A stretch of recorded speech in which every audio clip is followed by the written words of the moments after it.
This is Talk Business and Politics with Roby Brock. Welcome to today's Talk Business and Politics Daily. I'm Roby Brock, joined by Amy Bynum-Whitehead here. She is the director of UCA's Center for Community and Economic Development and the Community Development Institute. You got a lot of acronyms. If I were to spell all those out, you could probably do them off the tip of your tongue there. Welcome to the program. Thanks for being here. Thank you for having me. And just a point of disclosure here, Amy and I go back about 9 years. You and I first worked together on, when you were about, what, 12 or something like that, on a bunch of economic data that we collected when you were at UCA. That's right. Very proud of where you have positioned yourself these days. Thank you. Let's talk about the Center and the Institute for people who don't know much about the CCED and the CDI. Why don't you tell me what you guys do and who you guys try to serve? Sure. So UCA has really positioned itself as a leader in community and economic development. Back in 1987, our Community Development Institute got started with Entergy and other utility companies partnering with the university. We really train chamber leaders, elected officials, other community leaders who do some form of community development or economic development. So we're about to have our 32nd institute this year, which is quite a track record. It's become a nationally recognized program with other sites around the country. So that'll be at UCA July 30th through August 3rd this year, and we are still taking registrations.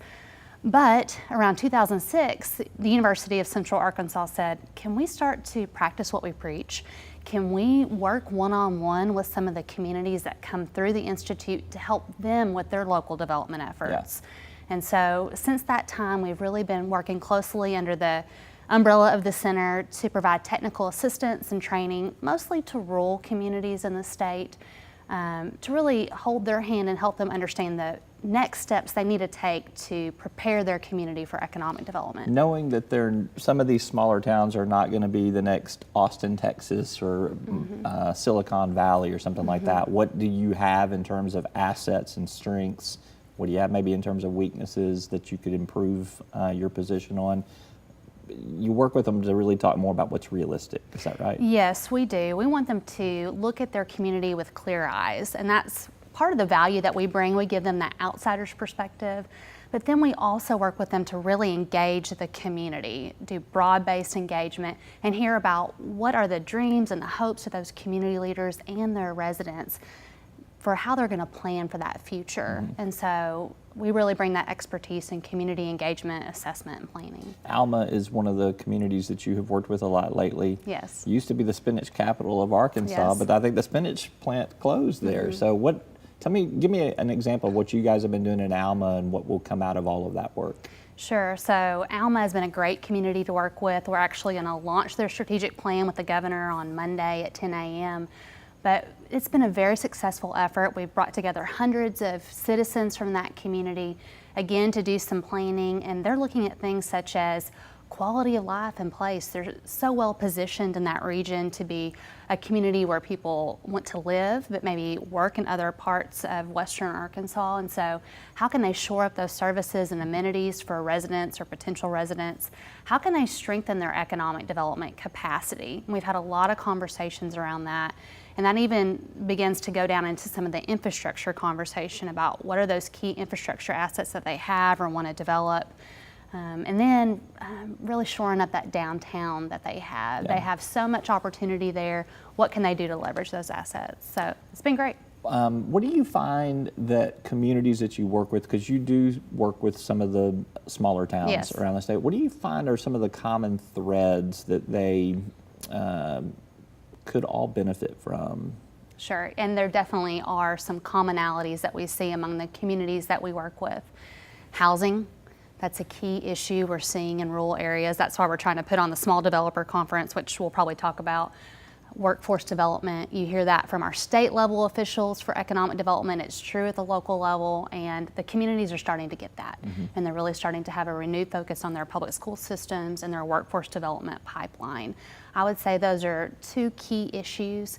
They're also beginning to ask themselves how they can have a unique brand for the world. What differentiates them from other communities? And sometimes that's a struggle to really identify what makes us unique as a community and how can we really build off that. And so many communities with the global economy are starting to ask themselves those questions. Yeah.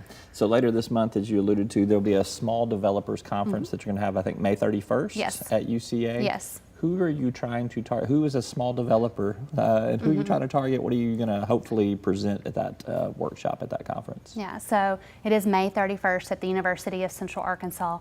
We're really targeting, again, small developers. You know, sometimes when you think of development, you think of these really huge, expensive construction projects.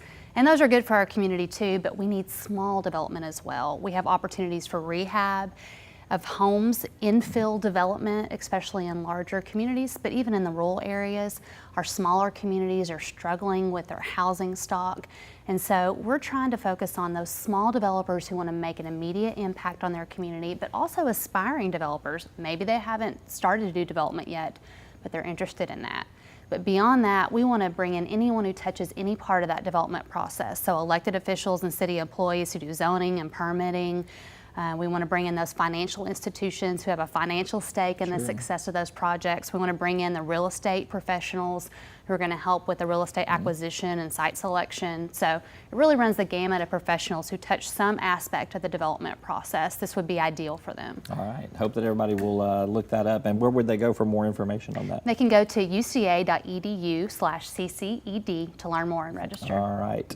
Amy Bynum Whitehead, she's the director of the Community and Economic Development Center for Community and Economic Development and the Community Development Institute. Good to have you with us. Thank you so much, Amy. Nice to see you.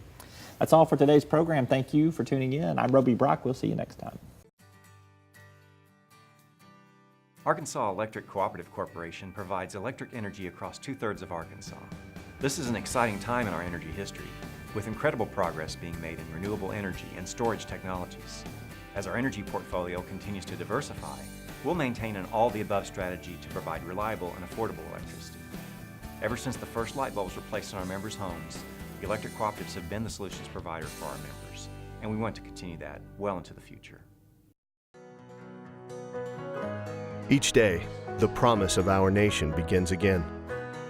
Arkansas and America, moving forward.